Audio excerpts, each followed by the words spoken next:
Hello event. അപ്പം നമ്മള് ഇന്ന് സംസാരിക്കാൻ പോകുന്നത് കഴിഞ്ഞ കുറെ നാളുകളായിട്ട് നമ്മൾ പ്രതീക്ഷിച്ചിരുന്ന നമ്മളെ തലൈവർ രജനീകാന്തിന്റെ മൂവി ആയിരുന്നു.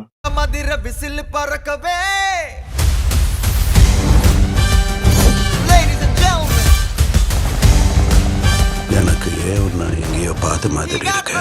അത് ഇന്നലെ പോയി കണ്ട് തൃപ്തിയായി. ഇന്നലെ തന്നെ വീഡിയോ ഷൂട്ട് ചെയ്ത് വെച്ചു, ഇടാൻ പറ്റിയില്ല. നമുക്ക് രാത്രി ആയതുകൊണ്ട് പിന്നീട് ഷൂട്ട് ചെയ്ത് ഇടാൻ പറ്റിയില്ല. അപ്പൊ നമുക്ക് നേരെ റിവ്യൂവിലോട്ട് പോവാം. സ്പോയിലർ ഒന്നും ഞാൻ പറയുന്നില്ല, നേരെ എന്താണെന്ന് ചെയ്തു വെച്ചേക്കുന്ന കാര്യങ്ങൾ മാത്രമേ ഞാൻ പറഞ്ഞു പോകുന്നുള്ളൂ.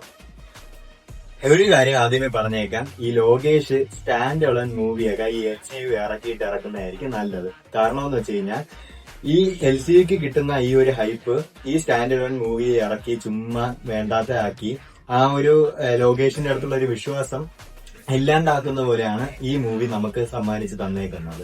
അതുകൊണ്ട് LCU കൈദി 2 എന്ന് പറയുന്ന അത് 2, പിന്നെ റോളക്സിന്റെ ആ ഇതൊക്കെ ഇറക്കി LCU ഒന്ന് കംപ്ലീറ്റ് ചെയ്യുന്നതായിരിക്കും ലോകേഷിന് ഏറ്റവും നല്ലത്. അതല്ലാണ്ട് അതിനു മുമ്പ് ഈ സ്റ്റാൻഡ് അലോൺ എന്ന് പറയുന്ന സാധനം ദയവേത് ഇറക്കാതിരിക്കുക.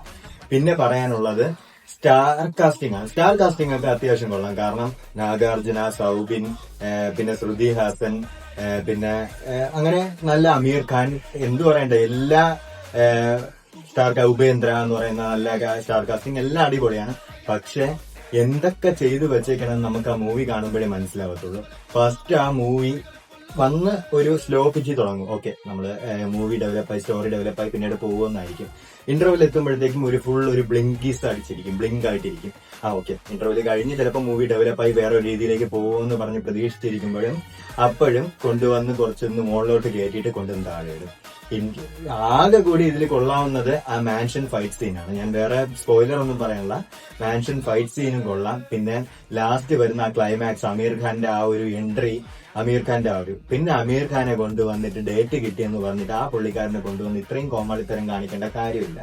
വന്നതൊക്കെ കൊള്ളാം. എന്നിട്ട് ആ സീനിൽ ബാക്കി കാര്യങ്ങൾ ചെയ്തു വെച്ചേക്കണത് നിങ്ങൾ മൂവി കാണുമ്പം റിലേറ്റ് ചെയ്യാൻ പറ്റും എന്താണ് ഞാൻ ഈ പറയുന്ന കാര്യങ്ങളാണ്.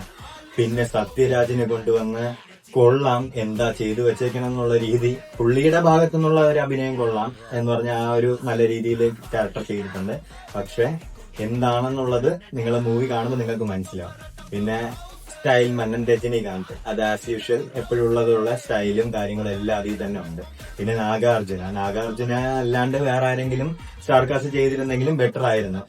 നാഗാർജുന ഓക്കെ കൊണ്ടുവന്ന് ബെറ്റർ ആക്കി നല്ല സ്റ്റൈലാക്കിയൊക്കെ ചെയ്ത്, എന്നിട്ടും പുള്ളിയെ ഒരു നല്ല എല്ലാ കാര്യങ്ങളും അറിയും, ഞാനെല്ലാം ചെയ്തോളും എന്ന് പറഞ്ഞ് എല്ലാ സീനിലും നടക്കും ഈ നാഗാർജുന. എന്നിട്ട് പുള്ളിയെ കൊണ്ടുവന്ന് ഇങ്ങനെ ഒരു മരിച്ചുക്കാക്കി ഇരുത്തി ലാസ്റ്റ്. പിന്നെ സൗബിന്റെ ഔട്ട്സ്റ്റാൻഡിങ് പെർഫോമൻസ് ആണ്. ഫസ്റ്റ് ഹാഫ് ആയിരുന്നാലും സെക്കൻഡ് ഹാഫ് ആയിരുന്നാലും ഔട്ട്സ്റ്റാൻഡിങ് പെർഫോമൻസ് ആയിരുന്നു. പിന്നെ പറയേണ്ടത് സ്പോയിലർ ആയിട്ടൊന്നല്ല, നമ്മള് ഒരാളെ എന്തെങ്കിലും ഒരു വെപ്പൺ വെച്ച് അടിക്കുമ്പോൾ, തലയിൽ അടിക്കുമ്പോൾ എന്തായാലും ചാവേണ്ടതാണ്. പിന്നെ അയാൾ എണീറ്റ് വരുന്നതെന്നൊക്കെ പറഞ്ഞ് സ്പോയിലറിലോട്ട് ഞാൻ പോകാണ്ടാണ് ഞാൻ പറയുന്നത്. നിങ്ങൾക്കത് കാണുമ്പോൾ റിലേറ്റ് ചെയ്യാൻ പറ്റും. അങ്ങനത്തെ കുറെ ബ്ലണ്ടർ സാധനങ്ങളൊക്കെയാണ് ഇതിൽ വെച്ചേക്കുന്നത്. പിന്നെ കുറെ സെന്റിമെന്റ്സ് ഒക്കെ കൊണ്ടുവന്ന് കുറച്ച് ക്ലീശ ആക്കിയിട്ടുള്ള രീതിയിൽ ടച്ച് ചെയ്തൊക്കെ പോകുന്നു. അപ്പൊ ഓവറോൾ നോക്കുമ്പം നമുക്ക് സാറ്റിസ്ഫൈ ചെയ്തതിനേക്കാൾ, അല്ലെങ്കിൽ നമ്മൾ എക്സ്പെക്ട് ചെയ്തിരുന്നതില് നമ്മൾ ഡിസ്സാറ്റിസ്ഫൈഡ് ആയിട്ട് ഇറങ്ങും തിയേറ്ററിൽ നിന്ന് വരുമ്പോൾ. എന്താ ചെയ്തു വെച്ചേക്കണമെന്ന് പോലും നമുക്ക് ഒരു സമയത്ത് എന്തുവാടേ നമ്മൾ ഇതാണോ നമ്മൾ വിചാരിച്ച ലോകേഷ് മൂവി എന്ന് പറഞ്ഞ് നമ്മൾ ചിന്തിച്ചു പോകും. അത്രയ്ക്കും ഒരു ടൈപ്പ് ഓഫ് ആണ്. ഞാൻ ഫുൾ നെഗറ്റീവ് പറയണമെന്നല്ല, പോസിറ്റീവ് സൈഡ്സും ഉണ്ട്. ഓക്കെ ഫൈൻ, നല്ല കണ്ടിരിക്കാം. ഒരു ആക്ഷൻ മൂവി, ഒരു പ്രതീക്ഷയും. LCU എന്താണെന്ന് അറിഞ്ഞില്ല, ലോകേഷിന്റെ ഡയറക്ഷൻ എന്താണെന്ന് അറിയില്ല, പിന്നെ അങ്ങനത്തെ കാര്യങ്ങളൊന്നും അറിഞ്ഞിടാത്തവർക്ക് ഓക്കെ വിഷ്വലി ട്രീറ്റ് ആയിരിക്കും. അവിടെ പോയിരുന്നു കഴിഞ്ഞാൽ ഓക്കെ ഫൈൻ, വൺ ടൈം കണ്ടിട്ടാണ്, രണ്ടാമത്തെ വട്ടം ഒന്നും കാണാൻ പറ്റത്തില്ല. അത്രയ്ക്കുള്ള ഒരു സീനാണത്. പിന്നെ അനിരുദ്ധിന്റെ മോണിക്ക പാട്ടൊക്കെ ഒരു ബന്ധമില്ലാണ്ടാണ് മൂവി വരുന്നത്. ഓക്കെ ഫൈൻ, നല്ല രസമായിട്ട് സൗബിൻ ചെയ്തേക്കുന്നതുകൊണ്ട് നമുക്കത് കണ്ടിരിക്കാം, വേറെ കുഴപ്പമോ കാര്യങ്ങളൊന്നുമില്ല.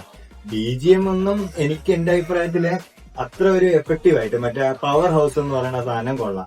പിന്നെ ഒരു എടുത്ത് പറയേണ്ട വേറൊരു കാര്യം എന്ന് വെച്ച് കഴിഞ്ഞാൽ, ഒരു ആൽക്കഹോളിന്റെ പേര് വെച്ചാണ് ഈ ഒരു സംഭവം പവർ ഹൗസ് എന്ന് പറഞ്ഞൊരു ബിൽഡപ്പ്. ഓക്കെ, പവർ ഹൗസ് എന്ന് പറഞ്ഞിട്ട് അങ്ങനത്തെ കാര്യം വയ്ക്കുമ്പം അതും വേറെ ഒന്നുമില്ല. പിന്നെ ഡ്രഗ് എന്ന് പറഞ്ഞ് ലാസ്റ്റ് പ്രതീക്ഷിച്ചിരുന്നപ്പം LCU വരുമെന്നൊക്കെ പ്രതീക്ഷിച്ച് അതുമില്ല. നന്നായി LCUലേക്ക് പോവാത്തതെന്നും കൂടി ഒരു ആശ്വാസം ഉണ്ടായിരുന്നു. പിന്നെ പറയാനുള്ളത്, ലാസ്റ്റ് ലെറ്റർ സീൻ പോകുമ്പോഴും നമ്മൾ അപ്പോഴും പ്രതീക്ഷിച്ചിരുന്നു ഡ്രഗ് ഫ്രീ സൊസൈറ്റി കോള് വരും. ഒരു തേങ്ങയും വന്നില്ല, ഒന്നും വന്നില്ല. അതാണ് സത്യാവസ്ഥ ഇതായിട്ട് കാണാൻ പറ്റും. പിന്നെ CG വർക്ക് കൊള്ളാം. പഴയ രജനീകാന്തിന്റെ പഴയ കാലഘട്ടം കാണിക്കുന്ന അടിപൊളി. ഉപേന്ദ്രയുടെ entry scene, mansion fight scene ഒക്കെ അടിപൊളിയാണ്. അങ്ങനെ കുറെ എലമെന്റ്സ് ഒക്കെ ഇതിൽ നമുക്ക് പിക്ക് ചെയ്യാൻ പറ്റും. അത്രയൊക്കെ ഉള്ളൂ ഈ മൂവിനെ പറ്റി പറയാൻ. അപ്പം ഇതെന്റെ മാത്രം അഭിപ്രായമാണ്. നിങ്ങൾ കണ്ടിട്ട് നിങ്ങളുടെ അഭിപ്രായം പറയും. കുറെ നാളായി വീഡിയോസ് ഒക്കെ ഇട്ടിട്ട്. അപ്പം ഇനിയും കണ്ടിന്യൂസ് ആയിട്ട് വീഡിയോ വരാൻ വേണ്ടിയിട്ട് നമ്മൾ ശ്രമിക്കുന്നുണ്ട്. കണ്ടിന്യൂസ് ആയിട്ട് ഇനി വീഡിയോ വരും. അപ്പം സബ്സ്ക്രൈബ് ചെയ്ത് വെക്കാൻ മറക്കണ്ട. ഇതുപോലത്തെ വീഡിയോകൾ ഇനിയും ഉണ്ടാവും. അപ്പം ലൈക്ക്, ഷെയർ, സബ്സ്ക്രൈബ്.